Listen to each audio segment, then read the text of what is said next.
صلی علی رسوله الکریم اما بعد فاعوذ باللہ من الشیطان الرجیم بسم اللہ الرحمن الرحیم لا تقتلوا النفس التي حرم الله إلا بالحق وقال النبي صلى الله عليه وسلم أكبر الكبائر الإشراك بالله وقتل النفس وعقوق الوالدين وقول الزور۔ رلاتی ہے تیری حالت اے مسلمان مجھ کو کہ عبرت خیز ہے تیرا فسانہ سب فسانوں میں۔ برادران ملت اور حاضرین مجلس، آج آپ ریڈیو اور ٹیلی ویژن میں سنتے ہیں کہ فلاں جگہ دہشت گردی ہو رہی ہے، فلاں جگہ دہشت گردی پھیلانے کی کوشش کی جا رہی ہے۔ آج دہشت گردوں نے اتنے لوگوں کو موت کی گھاٹ اتار دیا ہے، اتنے لوگوں کی جانیں ضائع ہو گئی، اتنے املاک برباد ہو گئے، اور ان سارے جرائم کا مجرم اسلام اور اسلام کے نام لیواؤں کو قرار دیا جا رہا ہے۔ دوستو اور اسلام کے پروانوں، اسلامی تاریخ کا مطالعہ کرنے والے جانتے ہیں کہ اسلام نے ہمیشہ امن و شانتی کی دعوت دی ہے، صلح و آستی کی دعوت دی ہے، آپسی محبت و الفت کی دعوت دی ہے، اخوت اور بھائی چارگی کی دعوت دی ہے۔ خیرت کا نام جنو رکھ دیا، جنو کا خیرت، جو چاہے آپ کا حسن کرشمہ ساز کرے۔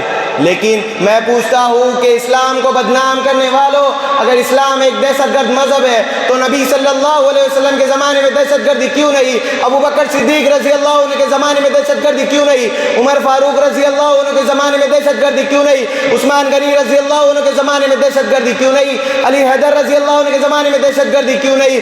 خلافت بنو امیہ کے زمانے میں دہشت گردی کیوں نہیں؟ مغلیہ سلطنت کے زمانے میں دہشت گردی کیوں نہیں؟ جبکہ ان کے پاس اس وقت قوت تھی، طاقت تھی، وہ دنیا کو تہو بالا کر سکتے تھے، لیکن آج جبکہ وہ کمزور ہو چکے ہیں، ان کی حکومتیں ختم ہو چکی ہے، وہ محکومی اور مفلوق الحال زندگی بسر کر رہے ہیں، تو ان پر دہشت گردی کا الزام کیوں لگایا جا رہا ہے؟ کیا اس کے پیچھے کوئی سوچی سمجھی سازش یا طے شدہ پلاننگ نہیں ہے؟ لہٰذا پہلے یہ طے کرو کہ دہشت گردی کسے کہتے ہیں۔ کیا جان و مال کی حفاظت کرنے کا نام دہشت گردی ہے؟ عزت و آبرو کی حفاظت کا نام دہشت گردی ہے؟ اپنے وطن سے محبت رکھنے کا نام دہشت گردی ہے؟ اپنے وطن پر قربان ہونے کا نام دہشت گردی ہے؟ جائز حقوق کے مطالبے کا نام دہشت گردی ہے؟ ظلم و ستم کے خلاف آواز اٹھانے کا نام دہشت گردی ہے؟ دنیا میں عدل و انصاف قائم کرنے کا نام دہشت گردی ہے؟ اگر تم اسی کو دہشت گردی کہتے ہو تو ہم فخر سے کہتے ہیں کہ ہم دہشت گرد ہیں، لیکن دہشت گردی اسے نہیں کہا جاتا، بلکہ کسی کی حریت و آواز کو سلب کرنے کا نام دہشت گردی ہے، کسی کے انسانی حقوق پر ڈاکہ ڈالنے کا نام دہشت گردی ہے۔ وہ اسلام پر دہشت گردی کا بہتان لگانے والوں، اب بتاؤ کہ روسیہ میں دہشت گردی کس نے پھیلائی؟ بلکان میں دہشت گردی کس نے پھیلائی؟ سوڈان میں دہشت گردی کس نے پھیلائی؟ ابھی حال ہی میں فلسطین میں دہشت گردی کس نے پھیلائی؟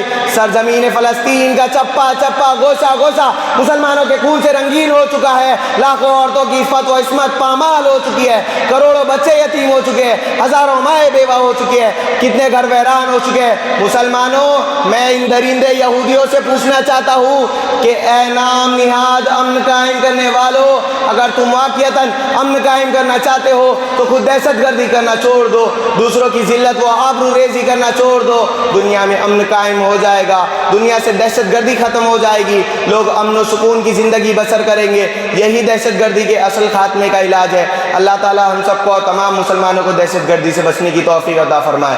وما علینا الا البلاغ۔